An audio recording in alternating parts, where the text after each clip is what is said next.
So letter C, we're looking at gradients. Now, what gradient is also known as is the word slope, or also known as kind of steepness. Steepness, right? Alright, so how pretty much steep it is. So let's think of these lines as kind of mountains or hills. So looking at these lines, which mountain or which line looks the steepest to you? So have a little think about it. Hopefully your answer was line 2, because if you're thinking about, walking up this hill, walking up this hill, or walking up this hill, this one looks the steepest to me. And I hope you felt the same as well. So that steepness is what we talk about the slope. Also, we use the word gradient to describe that. Alright, so we can see that line 2 rises much faster than the other 2 lines. So basically the line 2 is the steepest. However, most people find it hard to tell which of lines 1 and 3 is steeper just by looking at them. So by looking at line 1 and 3, can you tell which one's more steeper? It might be hard to tell. It looks almost similar to me as well. So we therefore need a more precise way to look and measure the steepness of a line rather than just with our eyes. So basically this little gradient of a line is a measure of its steepness. So I would like you to copy this down in your books. So copy it down while you watch this video. Just pause it and copy it down. Right, so to calculate the gradient of a line, we first choose any 2 distinct points. So it's very important that you choose specific points to make your life easier, essentially. And I'll show you how in a second. We can move from one point to another point by making a positive horizontal step, so that's important, followed by a vertical step. And a gradient is basically dividing the vertical step by the horizontal step. So if I divide a vertical step by the horizontal step, or also vertical step is called the y step, horizontal step is called the x step, because if you have a look from the axes, this horizontal axis is the x-axis, this vertical line is the y-axis. So gradient of the line is basically y step over x step.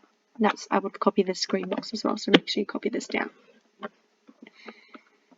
Alright, so if the line is sloping upwards, meaning it's going uphill, the vertical step will be positive because the horizontal step is always going to be positive and my vertical step is going upwards, it's positive. Alright, so that's going to give me a horizontal slope. And these are all examples of a positive gradient. So it's a positive slope. You can use the word positive steepness, but in mathematics, in year 10 maths, we're going to call it positive gradients. So they're all going up, you can see. Now, oppositely, if the line is sloping downwards, so if we're going downhill now, the vertical step will be negative. So again, the horizontal step goes toward the right, and then the vertical step goes downwards. You can see that we're going down. So that is a negative vertical step.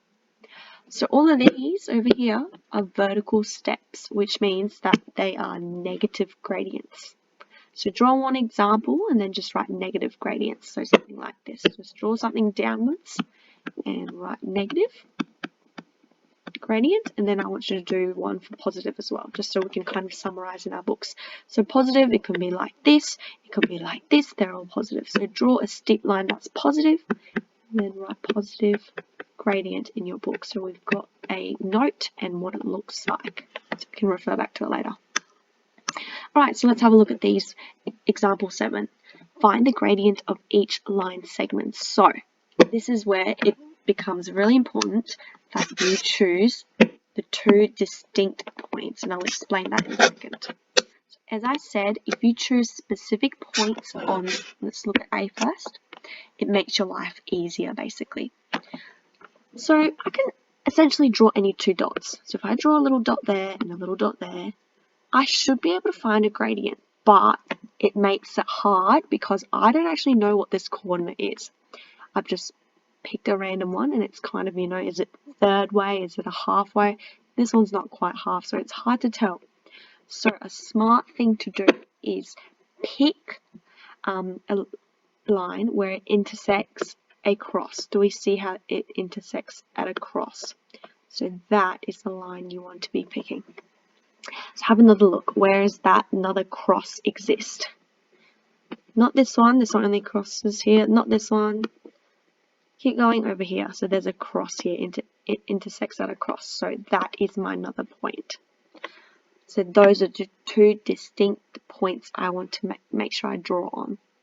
And then all I have to do is draw a positive x step. That's my x. So how many boxes did I go? Well, 2. And that is my y step. It goes upwards at 1, 2, 3.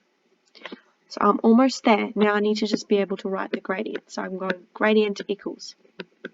Now what was the formula for it? Let's just scroll up to have a look if you want. Hopefully you copied it down. It's y step over x step. So I'm going to copy that down just so I got it right in front of myself.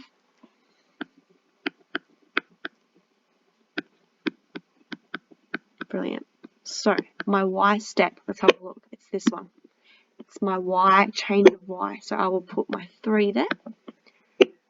My x will be this one over here. So I will put a 2 at the bottom. So that is simply my gradient, 3 over 2. I'm done. Alright, let's try B. So again, I need to make sure I find that intersection. So that is the point I want to be looking at. Let's see where another intersection is. Not this one, over here. There we go. Alright, so what we're going to do is we're going to make a positive x step and stop there because that's where it stops. How many is it? 1, 2, 3, 4, 5. Right, let's see how many it goes downwards.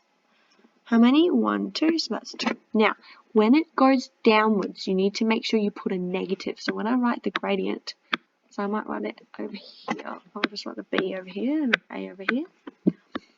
So my gradient, again, same formula, y step divided by x step. Now when I do this, my y step actually goes downwards. And when I go downwards, I need to make sure I put a negative in front of it because that signifies downwards. Alright, my x step is simply 5, and that's it. Alright, let's do C. Now C is a bit of a funny one because it's not actually a steep hill. It's not a hill at all, it's a flat line. So have a think about it. What would my gradient, what would my slope be? If it's a flat line, if it's just a flat floor, like it's not a hill anymore, what would my gradient be? It's not steep anymore, so it would just technically be 0. So that's it. Because technically if I draw if I draw 2 coordinates, alright, it doesn't really matter where you pick for this one. And if I count it, 1, 2, 3, my x step is 3. Okay? So if I write the y step divided by x step, my x step is 3. However, what's my y step? Is it going up or down? No, it's not. So it's just going to be 0. If you put 0 over 3 in the calculator, you should get a 0. And that's why this answer is a 0. Alright, let's do D. D's a bit of a funny one too, actually. Let's have a look. Hopefully you kind of realised why. I picked 2 points. Right? I can't draw, it's not moving to the x anymore. So I can't actually draw an x. So my gradient doesn't have an x component. So it's y step divided by x step. But I just said there's no x. You're not going anywhere to the right. Okay, but what about the y? It goes 1, 2, 3. So there's a 3. Right, so these is 3 divided by 0. Now, if you put that in your calculator, you actually get an error sign. And that's because you can't ever divide by 0. You might already know this. When you divide by 0, your answer is going to be undefined because you can't have a 0 on the denominator, which is the bottom of the fraction. So it's going to be 0. Alright, so once you've copied all this example down, this all needs to be copied down in your book exactly how I have it, so you've got an example of it. I would like you to try this one, 11C.1. So you can pause it here, give it a go, and then I'll show you the answers in a sec. So do these.